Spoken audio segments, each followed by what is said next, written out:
Would you like to save, listen to this, 8 to 10 hours in your business every week? Like, that's like time, people. Would you like to save 8 to 10 hours a week? Would that be valuable? Like, hello, having 8 to 10 hours more every single week that you can spend however you want with your family, going on bike rides, on a Monday afternoon with your kids or whatever, like, or working on scaling your business, like whatever you want to invest that extra time in, get more clients, more revenue, whatever. The sky's the limit. Does that sound valuable to you? A little more time? Then listen up, because in this episode, we are joined by Mr. Jon Clark, who's giving us the scoop on how to do exactly that. So, John's going to be showing us how you can reclaim your time and drive more customers and revenue using smart automations. Love this. So, welcome to Momentum Maker Podcast. I'm awesome Angie Inkstrom, honoring the awesomeness in you. And I'm Gita Hartgaard. And once again, John, a big welcome. We're so thrilled to have you on the show today. This has been great. We're 5 minutes in and I'm already having a lot of fun. This is great. Oh, this Awesome. is That's perfect. Yeah, that's our bottom line. Like, if gotta have fun. Like, Yeah. or why are we doing this? Yeah, exactly. Exactly. Okay, so before we really get started, for those of you who don't know John, let me start by doing a short bio. John has 10 years of software development experience and he is the co-founder of the Optimization Specialist, where he helps small business owners buy back their time, just like Angie said.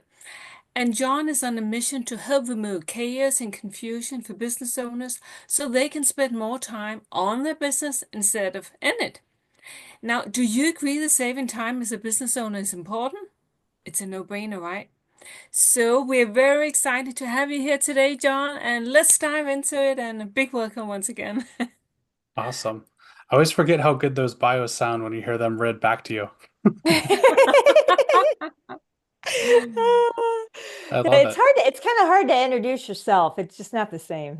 It is. I can shake somebody's hand, but when you want to have somebody else say it, it's a little bit more difficult. Yeah. Well, welcome to Momentum Maker Podcast. So you heard our intro of you. Like, give us your elevator pitch. Yeah, I mean, a little history, as you said in the bio, 10 years of software development experience. So I've always been kind of the tech person, typical millennial, right? Like we're always having our hands on computers. And I've had ups and downs. At one point, side hustle wise, I wrote a book to help high school and college students. That was kind of a cool thing. And then COVID hit, and then students weren't in schools anymore. Parents were doing all they could to keep their kids like paying attention to things. And so about 3 years ago, transitioned more into like business optimization and technology. I met my business partner online through a mutual connection, which was kind of crazy. And she needed help with Monday.com stuff. And Monday.com, for those of you that don't know, is an amazing project management software. And she was kind of implementing for larger businesses. And my friend said, "Hey, I just talked to this person that's using Monday.com." And I'm like, "Hey, I could help." Well, long story short, 3 years later, here we are. Now we're business partners and we're doing more than just Monday.com. We're really focusing on saving business owners time, 8 to 10 hours a week, as we mentioned, as we kicked off the show. And that's through integrations, automations, and just making sure that your systems are as efficient as possible from the beginning to the end, and that your team is using those systems as efficiently as possible so that they can focus on the most important work, giving you that time to scale the business or spend more time with family. Wow. Okay, there's got to be a story to this, because how do you get into that niche? Like, tell us Yeah, about it. like I said, so software development experience truly was just I worked for a company out of Cleveland. They helped provide insurance to car dealerships, and so that was the typical like writing code to add features to a website or like any application that you use. I moved down to Charleston in 2016, so still in the development space. But when it came to the Monday stuff, I think I used it one time when I was helping somebody plan an event, and I'm like, oh, this is cool. It's really colorful. They've got all these cool automations, and I just like problem solving. I've always had like that itch to problem solve, whether it's technology or fidgeting with things. And technology is a lot easier because I can sit here and do it versus having that physical space. But yeah, my friend who was helping her with like a Jobby integration or something said, "Hey, she was looking for help with Monday." I was like, "I think I could do that." And from there is kind of history. For a while, just like a contractor, and helped her integrate things. And then the projects got more complicated. I was jumping on calls, and it's kind of weird to pay an hourly worker to sit there on a call. And so it went to like project based. And then we kind of pivoted a little bit more in the last 18 months to focus on CRMs as well. So softwares of like managing your customers and as many automations as possible. So I'm one that always tries to find efficiency, like how can I save 5 seconds here, a minute there, all the keyboard shortcuts. I don't right click to do anything anymore at this point. I need to know all this keyboard shortcuts, chat GPT, all of those things to kind of like speed through and get things done. And this business has been that perfect marriage between passion, skill set, and really market fit. Because everybody wants to save time in their business. So I finally found that side hustle thing that turned into like a really valuable business. I love that. All right, Gidi, you go. Yeah, I was just sort of thinking about you talked about CRM, so that would be the programs, but you also do contract and like you physically help people, right? Mhm. So what sort of yeah. Well, Yeah, what are you connecting the doing at the two. moment? Yeah, I just need to get it straight.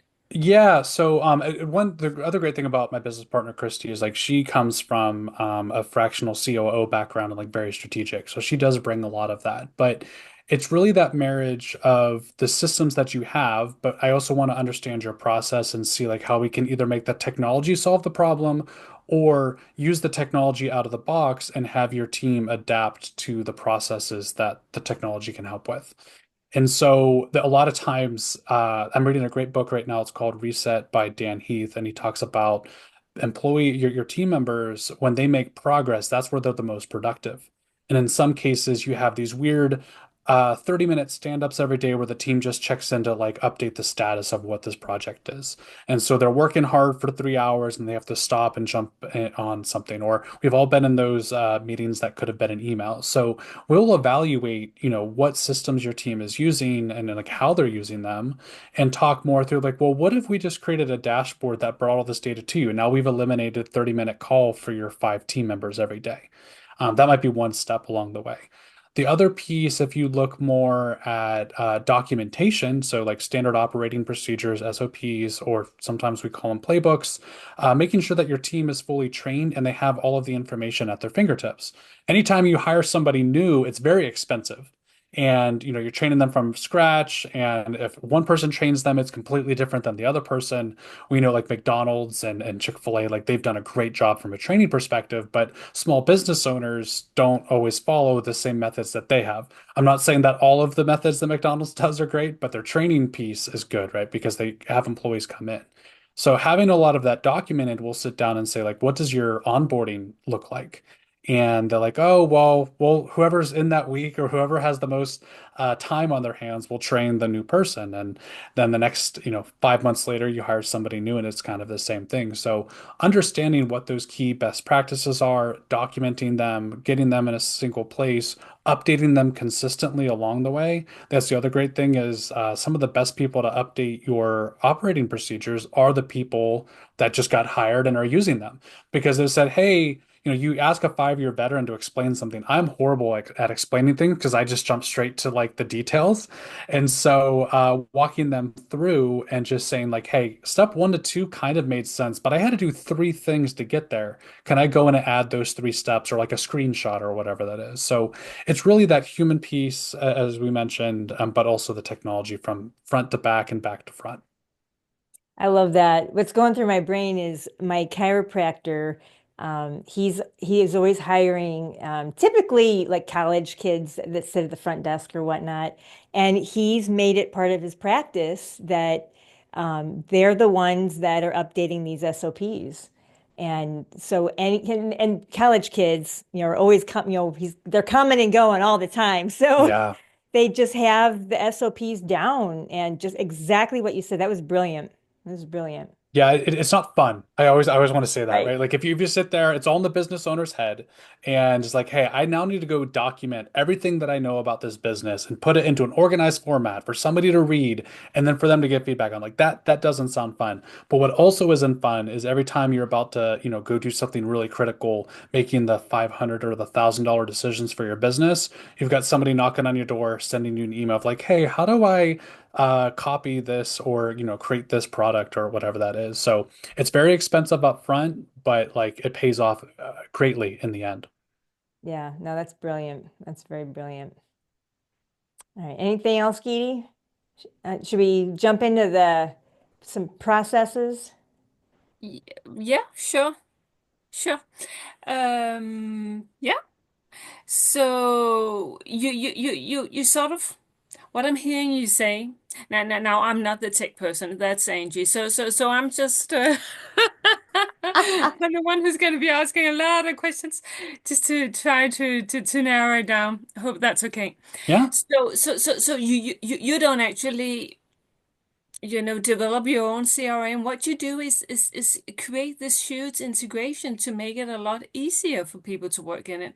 So when they expand the team and they get new team members, you sort of it's much easier for them to get started and get results quickly because you do all the work in the background. Yeah, I mean, there's different steps there. So we do have our own CRM, the optimization toolkit, and what that allows us to do, again, is understand a business's processes and kind of create the right automations or the right setup of what they want. So I work with a gym. It's a recovery lab, which this is out of Texas. I wish we had one here. They've got cold plunges and saunas. And so when a potential person signs up for like a half off day pass, we drop them into a sequence and send them different emails and convert them. So that's a very basic like marketing funnel. But we can understand where they are in the process, and at any point in time when they're ready to sign up, we send that data to their gym software. So before you ask somebody, hey, I need all of your details, sign this waiver, name, email, address, all these questions, and then they go to the desk and they said, okay, I need your name, email, address because I need to put it into my gym software.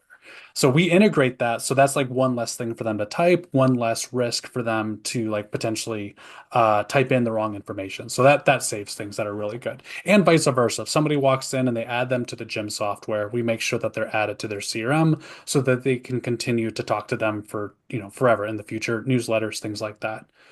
But then I also went and worked with an alterations company. And what they used to do is somebody would come in, they drop off, pants for hemming, they take a ticket, they write it down, they tack it to the pair of pants, and they hang it up on one of 20 racks. And a week later, somebody calls to check the status and said, I'll have to call you back when I find your pants because they're somewhere on these 20 racks. So we use that same CRM system. Somebody signs up to come in, we have their information, we add their details. Now, at any point in time, I can look up Jane Smith in the system and know that might not know where it is, but I do know that you dropped it off a week ago and it's like, it's 2 weeks out. And then when it's done, they mark it as done. It automatically sends a communication to that customer said, hey, your order's ready for pickup. So sometimes we've experienced these ourselves and it's like these really, at bigger organizations, it's these really big, complicated systems, really expensive.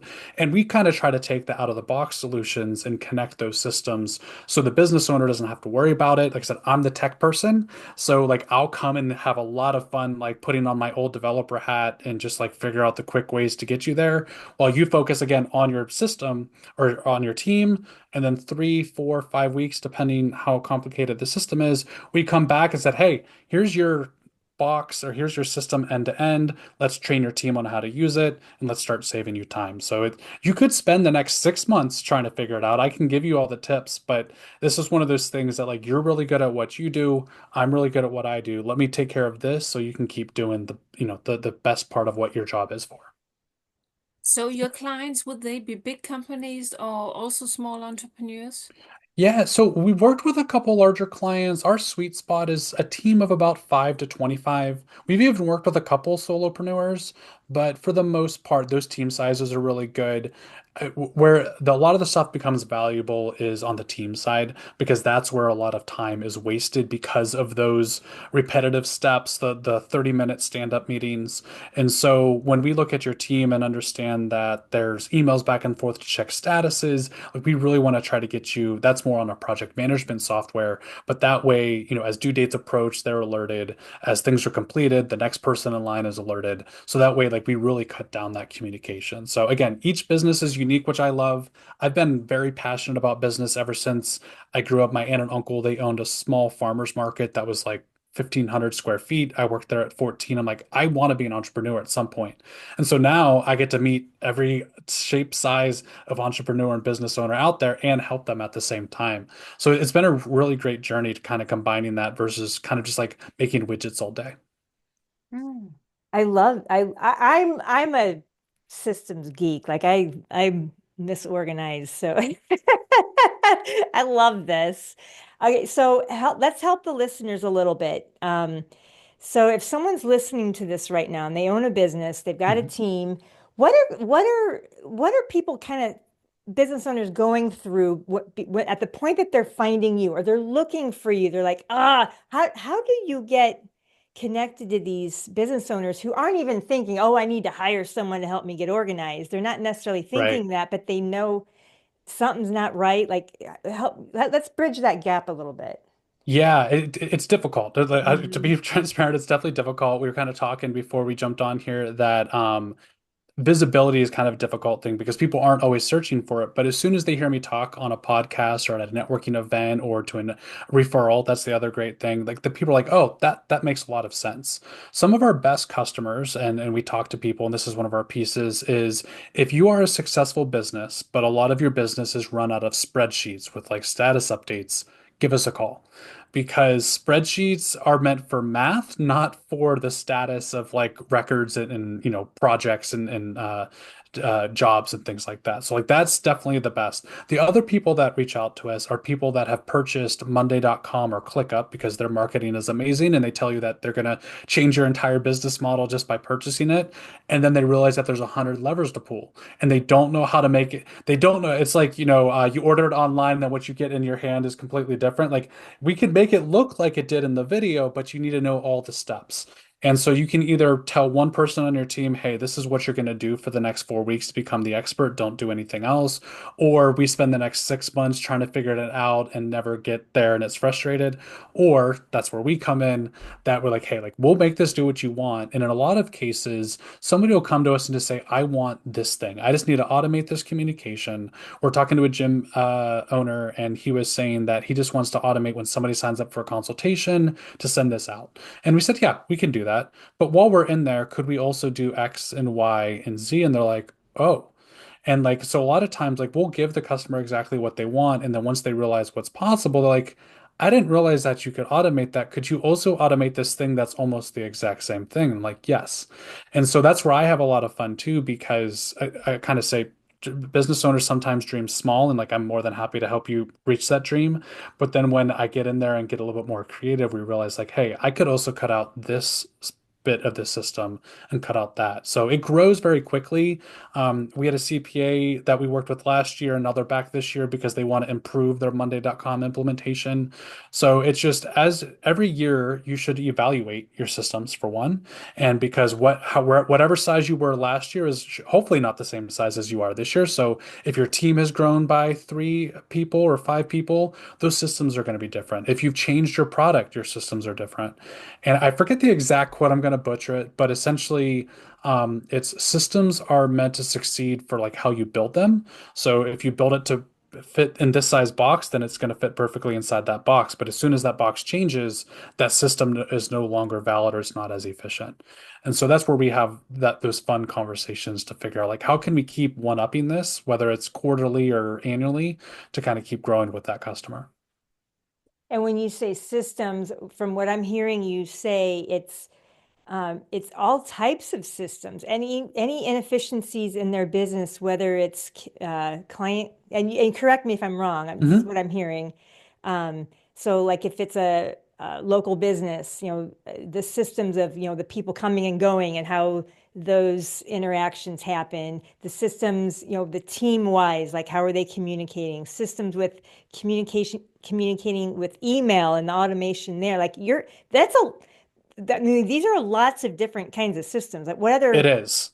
that's Yeah. a lot, So very we different. focus on three big areas. So there's that the customer or people management. So just like automating the communications with a client or a lead, and then also just storing all the information accurately so that way anybody can communicate with them. Right. That's a CRM essentially, and that's kind of oversimplifying it. There's the project management, which I think is my favorite because that is where when you have a team of 5, 10, or 20 people, that's where we're making sure that they have a central point or central source of truth, and that we have all the automations and all the dashboards in places so we can see what's working and what's not working. Like dashboards will highlight, hey, we had 100 sales calls this week, awesome, but it'll also notice that like, hey, we're also past due on these three deliverables. And then finally is that production side or operations management, which is more on the SOPs. That's more like the culture or the people part of things internally, right? So just making sure that everybody knows what to do, or sorry, knows how to do it. So those SOPs of understanding how they do it, what the best practices are, kind of just that regular cadence of checking in to make sure that the team is working at their best. You hired a really smart person to do what they're really good at, making sure that they're able to do that at least 80% of their work week, and not getting stuck in, those small nuances as far as like a bad piece of communication or some weird technology that doesn't seem to be working. I'm glad I asked because I think that definitely needed to be clarified because there's so many types of systems and There is, yeah. and one thing to note too, people think we're like an IT company, which we're not.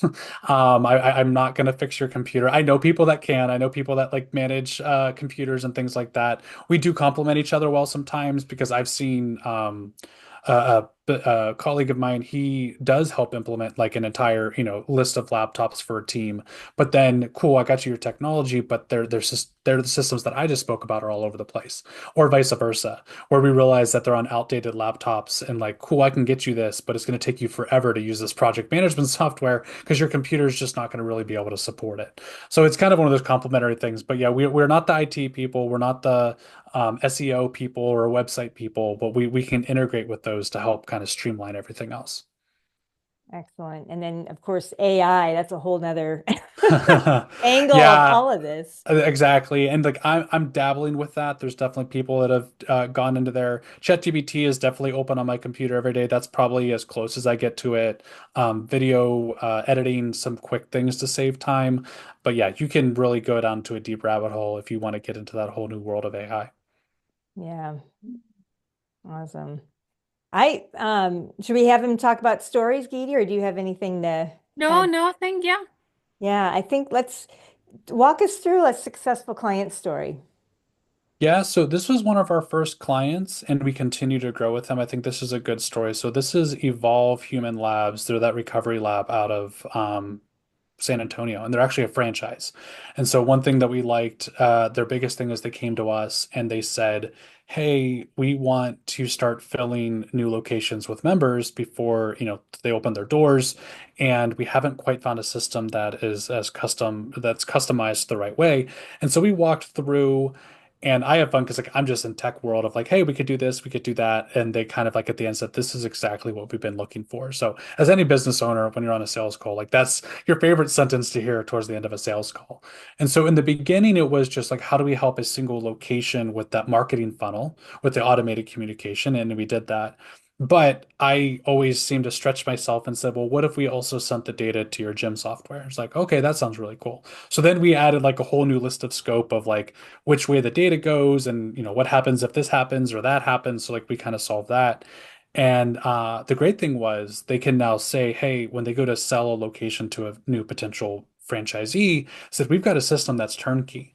And so when they launched a new location in Dallas, basically they called us up and they said, hey, we have a new location. Can you set them up? And within a week, maybe 2 weeks, we had them fully set up.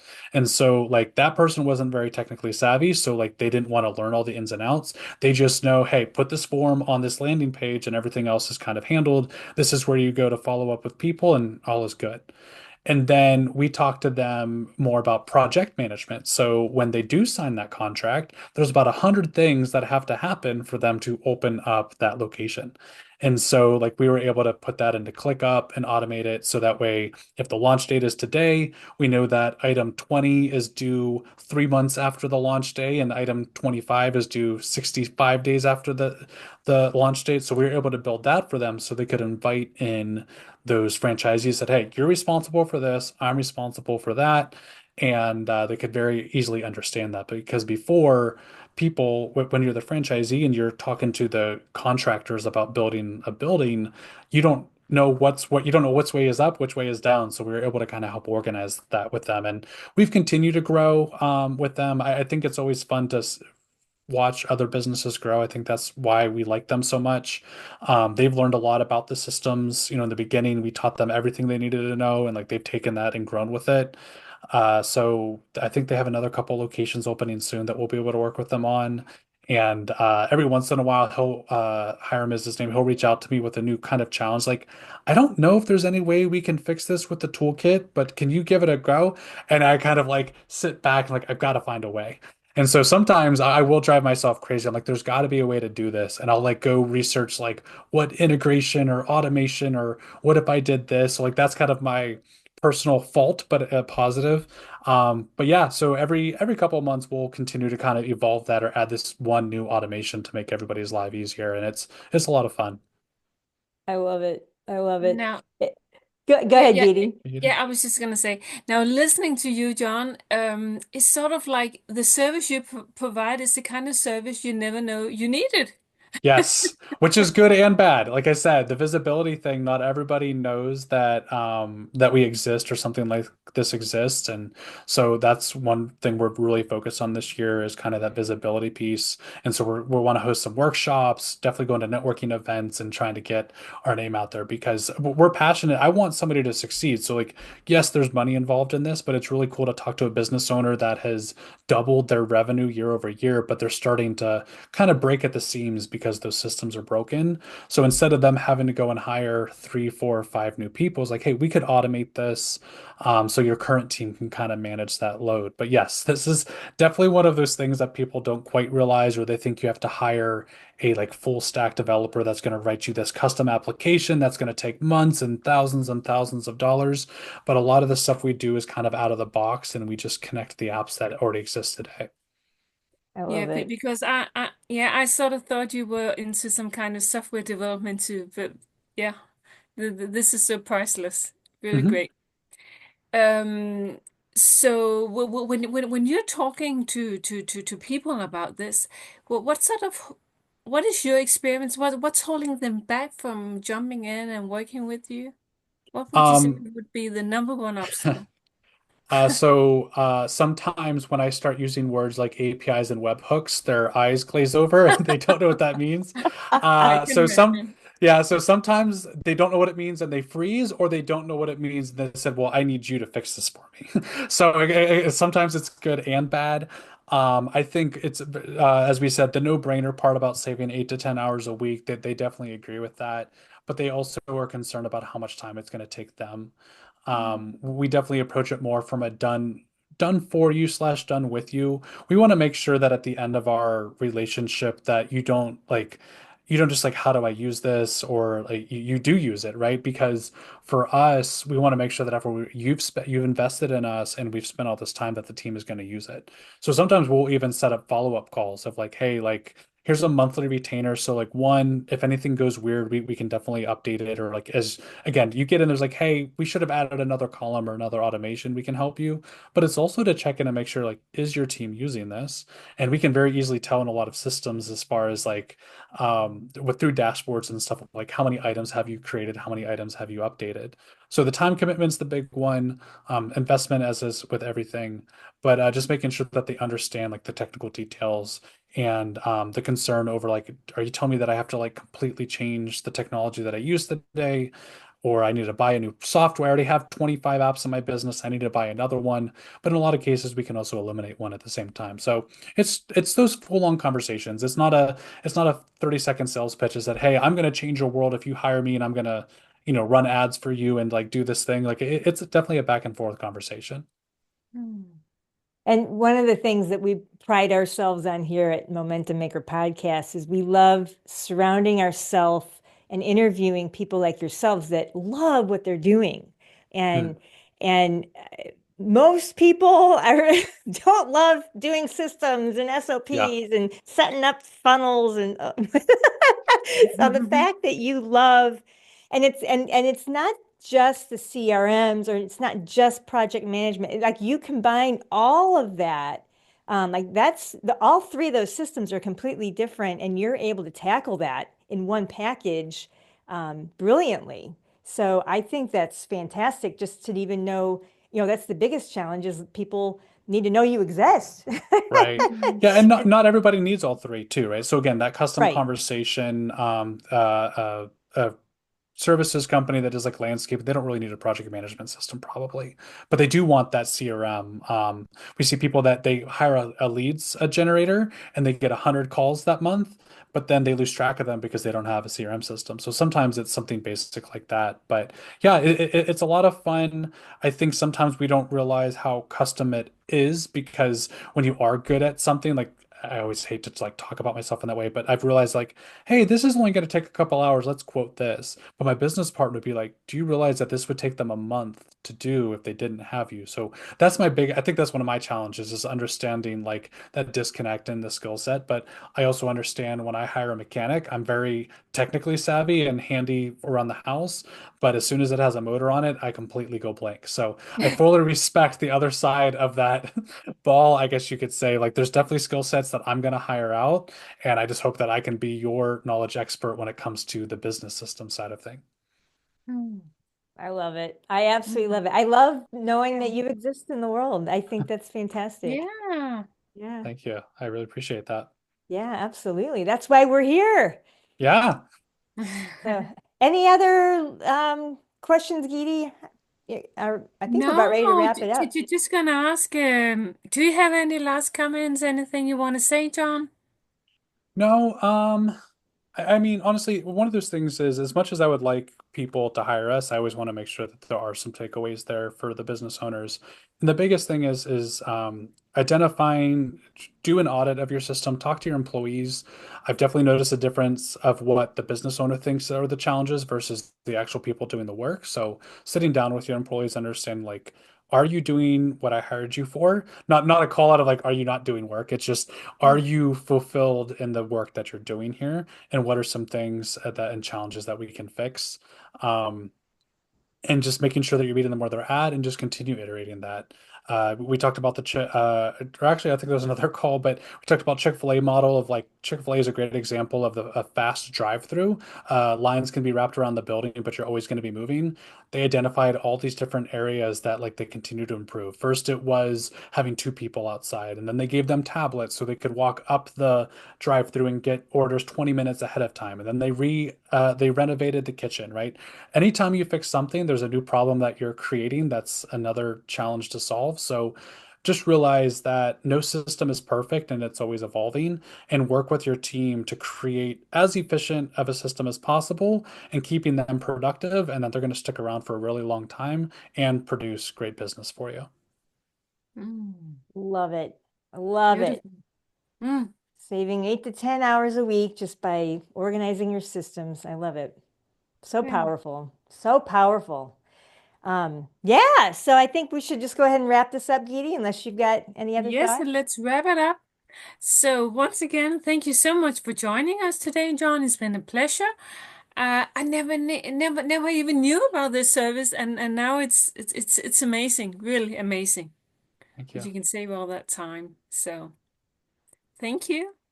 Yeah, thank you guys for having me. This is a lot of fun. I love just conversations. I don't get to always just talk like this, which is great because again, people's eyes glaze over or they're at a networking event and want to meet other people. So this is great that we had this space to like fully dive deep and have these conversations. Excellent. Absolutely. Yeah. So let's wrap it up, Angie. I'm Gita Adkar. And I'm awesome Angie Ingstrom, again, honoring the awesomeness in all of you. And so thank you for listening to Momentum Maker Podcast. And, look for those 8 to 10 hours in your week that you can add those systems.